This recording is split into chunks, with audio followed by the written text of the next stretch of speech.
Ang ating pong pag-aaral ngayon, patungkol po ito or may kinalaman sa kamatayan or death, no? Na ayon sa Biblia, may 3 uri nito.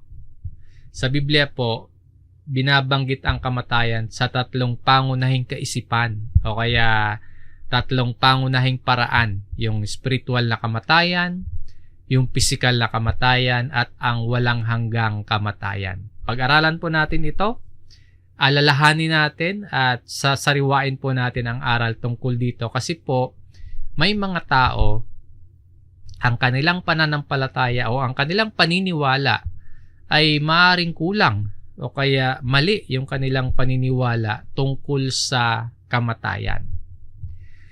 Ang version ng Biblia na ating gagamitin sa Tagalog po ay ang Bagong ang Biblia at ilang Revised Tagalog Popular Version. Sa English, New King James Version ang ating gagamitin. Sinasabi ng iba, ang tao daw po kapag namatay na, tapos na ang lahat. Kapag namatay ang tao, wala nang kasunod. Wala nang buhay pagkatapos na mamatay ang tao. So, ang ibig sabihin ng iba, ang katawan natin ito kapag namatay na, yung katawan natin ngayon kapag nabulok na, nasira na, o kaya bumalik na sa lupa, yun na yun, tapos na. That's it na. Wala nang kasunod. So, may mga tao sa paligid at sa panahon po natin ngayon na naniniwala silang may isang uri lamang ng kamatayan. Pero sa Biblia, merong 3 uri ng kamatayan. At sa bawat uri ng kamatayan, na ipapakita sa atin na epekto ito at bunga ng kasalanan at pagkahiwalay ng tao sa Diyos. So ito po ang nilalaman ng ating aralin. Ito yung 3 pangunahing punto. Una, spiritual na kamatayan. Ito po yung pagkahiwalay ng tao sa Diyos dahil sa kasalanan. Ang ibig sabihin nito, kahit nabubuhay ang katawan, yung physical ay buhay, ang tingin ng Diyos sa tao dahil sa kasalanan ay patay. Yan po yung spiritual na kamatayan. Ang pangalawa, physical na kamatayan. Ito naman yung pagkahiwalay ng kaluluwa sa katawan, physical death, no? Bunga yan ng kasalanan. Pero para sa mga mananampalataya, ang kamatayang itong physical na kamatayan, pansamantala lamang. At ang kasunod nito, buhay na walang hanggan. Para po yun sa mga believers. Ngayon, para sa mga hindi mananampalataya, ang physical na kamatayan, ito ay babala para magsisi at para tanggapin si Kristo bilang Panginoon at tagapagligtas. So, yan yung physical na kamatayan. Pangatlo, walang hanggang kamatayan. Eternal death. Tinatawag din itong ikalawang kamatayan. Ang kamatayan na itong walang hanggang kamatayan, ito po ay walang hanggang pagkahiwalay ng tao sa Diyos. Dahil sa pagtangging magsisi, tumalikod sa kasalanan at pagtangging sumampalataya kay Kristo, ito yung mararanasan. Walang hanggang kamatayan o walang hanggang pagkahiwalay sa Diyos. Ito po ang 3 pangunahing punto sa ating aralin ngayon tungkol sa 3 uri ng kamatayan, ang espiritual, ang pisikal at ang walang hanggang kamatayan. Kapag binabanggit po natin ang kamatayan sa pag-aral po natin ngayon, isaisip din natin ang salitang pagkahiwalay. So, kamatayan, pagkahiwalay. Now, death, separation. Ang mga kaisipang ito mula sa Biblia nagpapaalala sa atin na ang kamatayan hindi lamang po paghinto, hindi lamang po yan pagtigil ng ating buhay o yung buhay ng ating katawan, kundi isa itong spiritual na katotohanan. Meron niyang epekto sa kalagayan ng kaluluwa ng mga tao. At ang kamatayan ay resulta ng kasalanan. Basahin po natin itong Romans chapter 6 sa verse 23. sapagkat ang kabayaran ng kasalanan ay kamatayan. Ngunit ang kaloob ng Diyos na walang bayad ay buhay na walang hanggan kay Kristo Jesus na Panginoon natin. Ang sinasabi po dito, for the wages of sin is death. Ang kamatayan po ay epekto o kaya resulta ng kasalanan. Dahil sa kasalanan, nagkaroon ng kamatayan. At nagsimula po ang kamatayang ito nung magkasala sina Adan at sina Eva noon. Sa Romans chapter 5 dito sa verse 12, kaya't kung paanong sa pamamagitan ng isang tao ay pumasok ang kasalanan sa sanlibutan at sa pamamagitan ng kasalanan ay ang kamatayan. Kaya't dumating sa lahat ng mga tao ang kamatayan sapagkat ang lahat ay nagkasala. Sa Revised Tagalog Popular Version ng talatang ito, ganito yung pagkakasalin. Ang kasalanan ay pumasok sa sanlibutan sa pamamagitan ng isang tao at ang kamatayan ay pumasok sa pamamagitan ng kasalanan. Dahil dito, lumaganap ang kamatayan sa lahat ng tao dahil ang lahat ay nagkasala. Dahil sa pangyayaring ito noon, ang lahat ng tao ay nagiging makasalanan at sa pagkakasala, ang tao po ay nahaharap sa tiyak na kamatayan. Kamatayang hindi lamang sa pisikal, kundi kamatayan sa espiritual at eternal. Pagtuturo sa atin na ang kamatayan ay aral at konsepto sa Biblia na may malalim na kaugnayan sa kasalanan, may malalim na kaugnayan sa kaligtasan at sa buhay na walang hanggan. So pag-aralan po natin at isa-isahin yung tatlong pangunahing punto. Ito yung number 1, spiritual na kamatayan. Ito po ay kamatayan na pagkahiwalay ng tao sa Diyos dahil sa kasalanan. Yung ganitong kalagayan, bagamat buhay sa pisikal, buhay sa katawan, patay po sa paningin ng Diyos dahil sa kawalan ng tamang relasyon sa Diyos. Patay yung turing ng Diyos. Patay sa espiritual dahil sa pagkahiwalay sa Diyos. Sa sulat ni Apostol Pablo sa mga taga-Efeso, basahin po natin para mas maintindihan po natin yung spiritual death. Ephesians chapter 2 verse 1. Kayo nooy mga patay sa inyong mga pagsalangsang at mga kasalanan. And you were dead. Ang talata pong ito nagbibigay linaw sa spiritual na kamatayan na nangangahulugan po pagkahiwalay ng tao sa Diyos dahil sa pagsalangsang at mga kasalanan. Patay spiritually. Ang kausap po dito o kaya yung sinulatan dito ni Pablo, mga buhay sa pisikal, buhay yung katawan. Ibig sabihin, yung spiritual na kamatayan, hindi pagkawala ng pisikal na buhay, kundi ito po ay pagkahiwalay ng tao sa Diyos dahil sa kasalanan. So muli po, ang kamatayan o yung patay o yung dead, pagkahiwalay ito sa Diyos. Tulad ng sinasabi dito sa Isaiah chapter 59 sa verse 2. Ang masasama ninyong gawa, ang dahilan ng pagkawalay ninyo sa Diyos.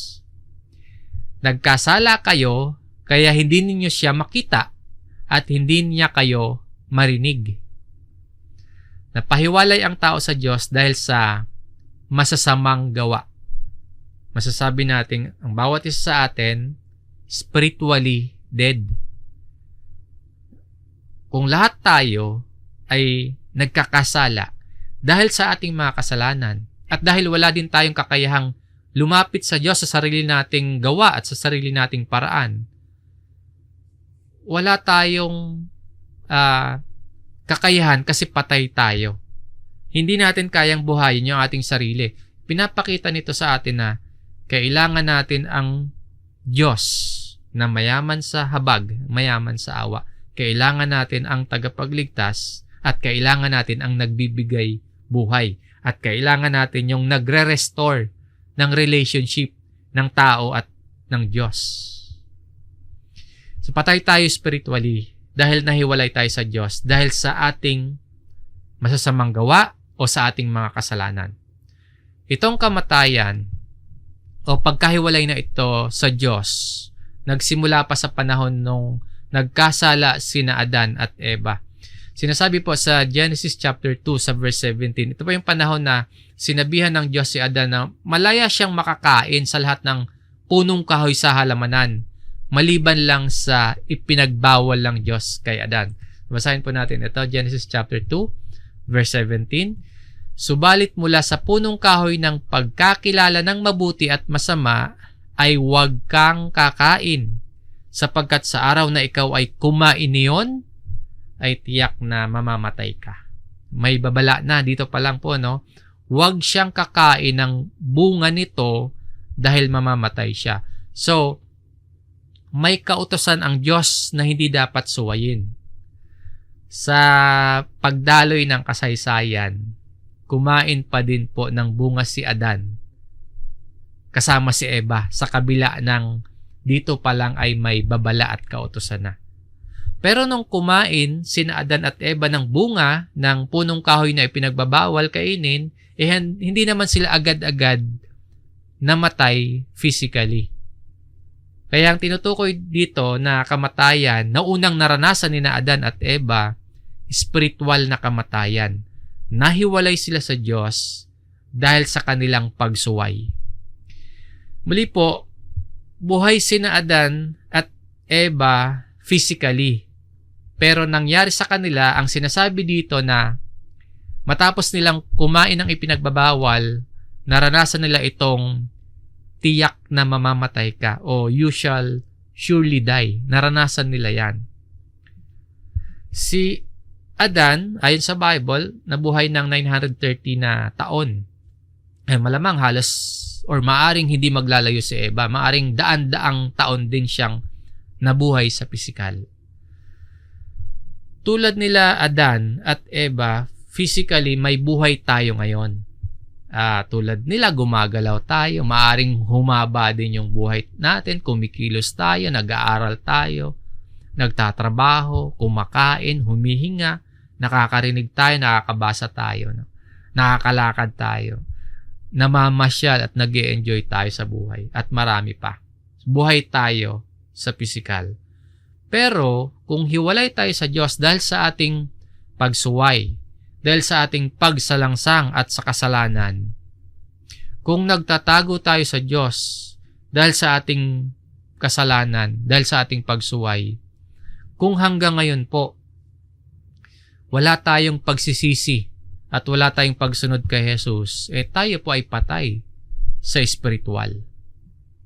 Bigyan pansin po natin at halaga yung kaisipang ito, kamatayang spiritual. Kasi po, maring ikaw sa pag-aral mo ng Biblia, maring ikaw sa pananampalataya mo kay Jesus at sa patuloy mong pagpapalago ng iyong pananampalataya, maring ikaw buhay ka spiritually. Pero tingnan or bigyang pansin pa rin natin yung kaisipang ito, itong spiritual na kamatayan. Kasi baka yung mga tao sa paligid natin, lalo na mahal natin sa buhay, pamilya natin, o kaya mga katrabaho natin, mga kaklase natin, mga kapitbahay natin, or mga kamag-anak natin, kapag wala si Kristo sa puso at buhay nila, maaring sila po, yes, buhay, kumikilos, naghahanap buhay, nag-aaral. Pero kung wala si Kristo sa puso at isipan nila, ayon sa Bible, ayon dito, spiritually dead sila. Kahit nakikita mo na physically alive, pero kung namumuhay na hiwalay sa Diyos, walang pagsampalataya kay Jesus, walang pagkilala kay Kristo at walang pagkilala sa kanyang salita, ang tao po na iyon ay patay sa spiritual. So huwag nating sayangin yung bawat pagkakataon na meron tayo.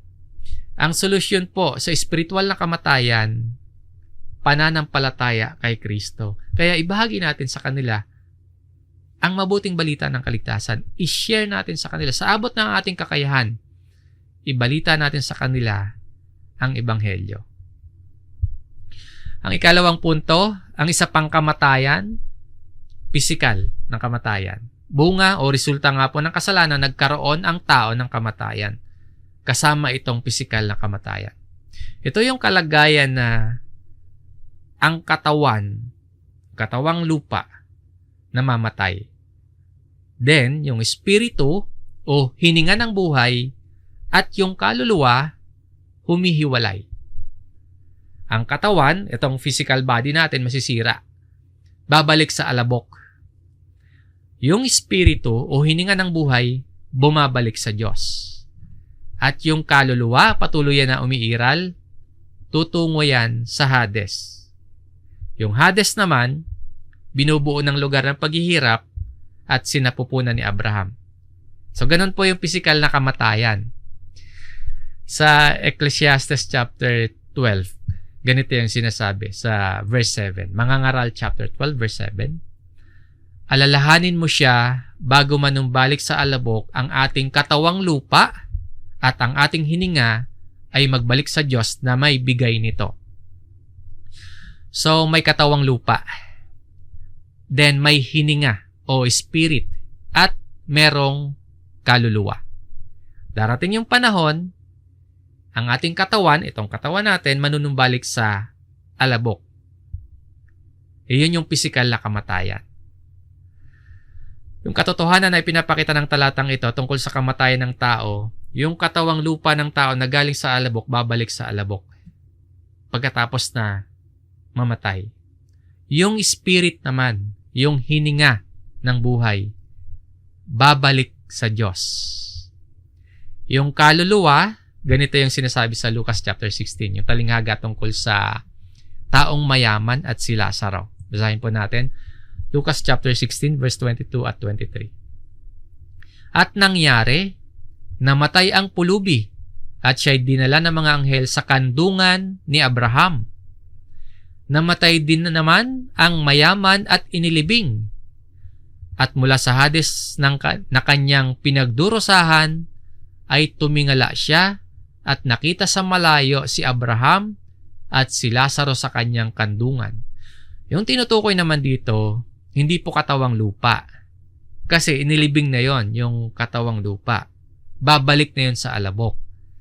Hindi din espiritu yung tinutukoy dito kasi babalik na yon sa Diyos. Ang tinutukoy dito, ang kaluluwa. Yung kaluluwa ng mayaman, napunta sa Hades ng pagdurusa. Samantalang yung kaluluwa ni Lazaro, napunta sa kandungan ni Abraham. So, ganyan po yung nangyayari, no? Kapag dumating sa punto ng buhay natin na itong buhay natin, itong lakas natin, natatapos na. Yung physical death, nararanasan natin. Physical na kamatayan. Karaniwan yan. Kapag may edad na tayo, or mahina na yung katawan natin, may malubha tayong karamdaman, o kaya po, na-aksidente tayo, napinsala ng sobra itong ating katawan. Yan yung physical na kamatayan. Yan yung sinasabi natin na nalalagot yung ating hininga. Sa Hebreo chapter 9 verse 27, at yamang itinakda sa mga tao ang mamatay na minsan. Humiwala yung espiritu sa katawang lupa, bumalik sa Diyos. Yung kaluluwa naman, may patutunguhan. Yung physical body natin na to, masisira, babalik sa lupa. Yung katawang lupa, kapag nawala ng buhay, ang tawag dyan, physical na kamatayan. At minsanan lang po ito.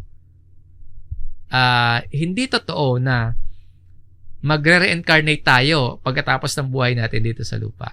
Na meron tayong dating buhay na pinanggalingan bago yung buhay natin ngayon. Hindi po totoo yun. O kaya, after nito, magkakaroon tayo ng kasunod na physical na buhay dito sa mundo.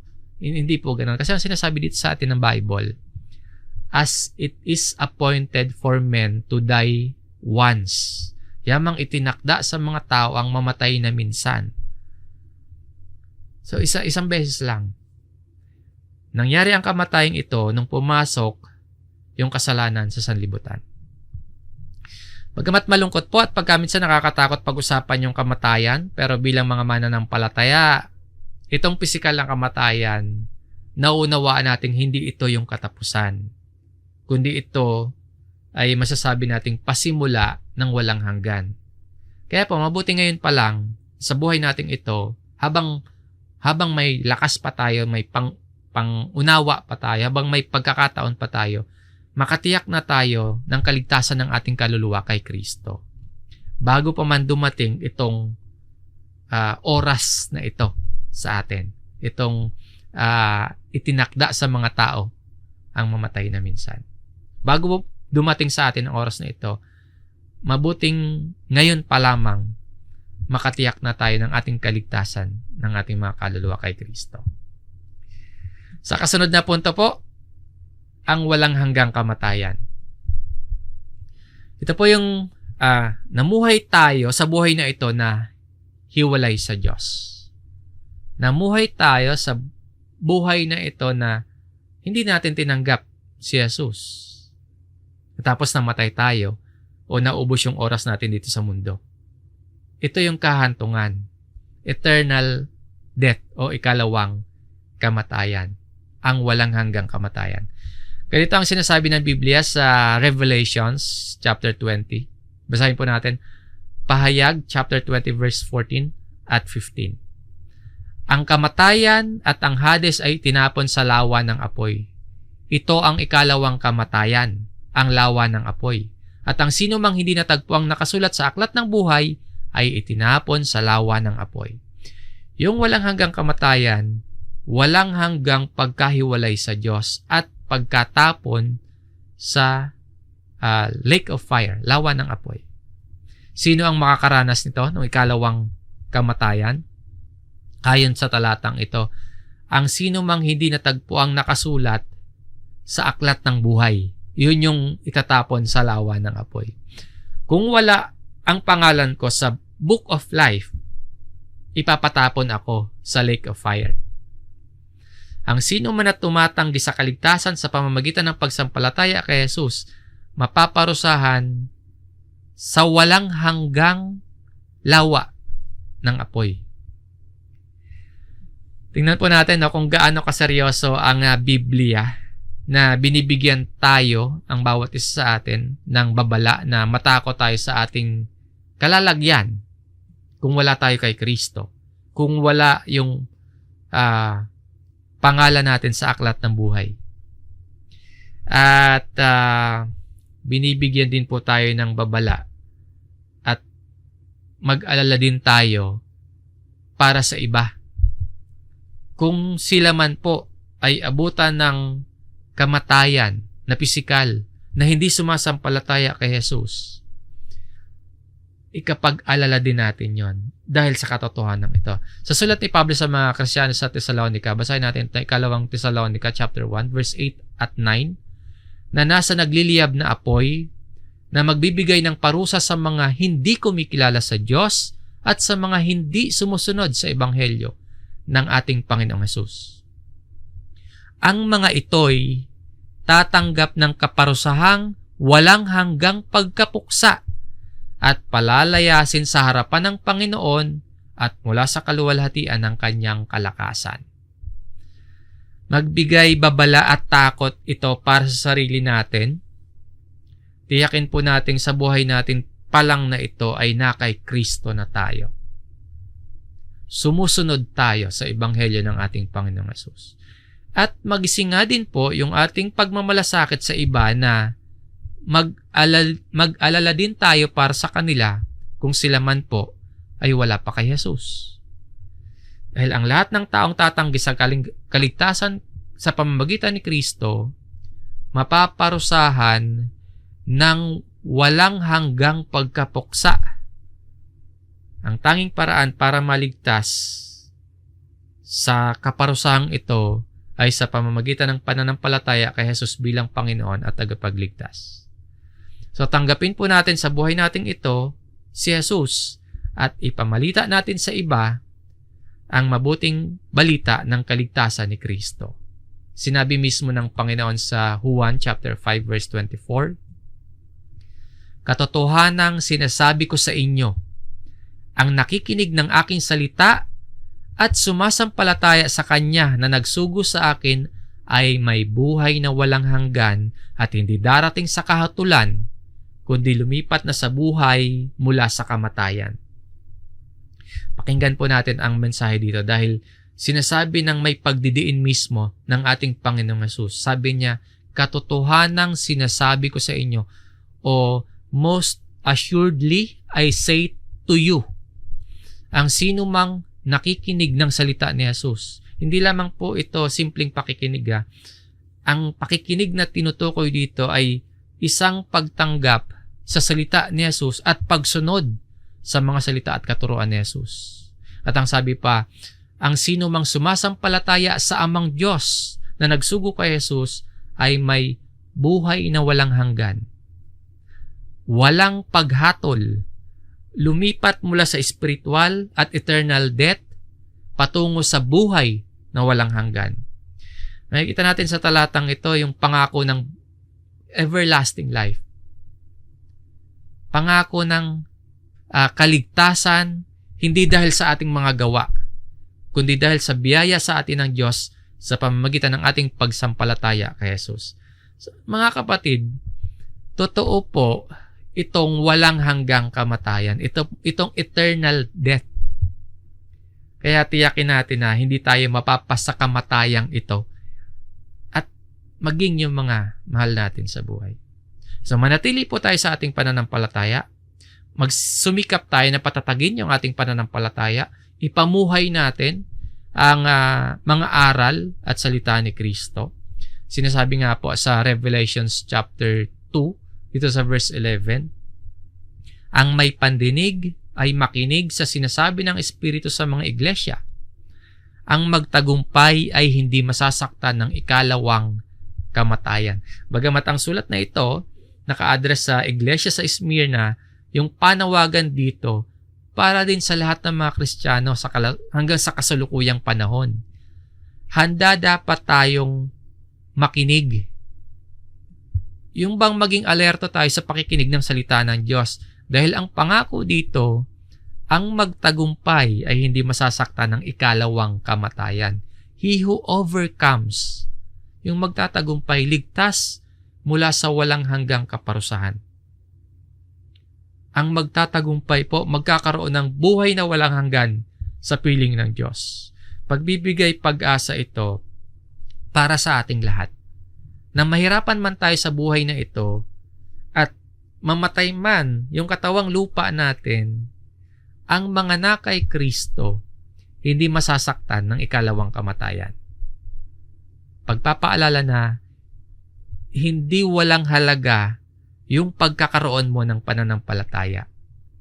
Pagpapaalala po sa ating lahat na may saysay ang pagiging Kristiyano mo. Ang tunay na tagumpay, mararanasan mo kay Kristo. Sa Panginoong Hesus, tayo po ay ligtas sa walang hanggang kapahamakan. Sa Panginoong Hesus, tayo po ay may pag-asa na makapiling ang Diyos sa magpakailanman. Sa huling bahagi at pagtatapos ng ating aralin, matapos po nating sariwain yung tatlong uri ng kamatayan, yung spiritual na kamatayan, yung physical na kamatayan, at yung walang hanggang kamatayan.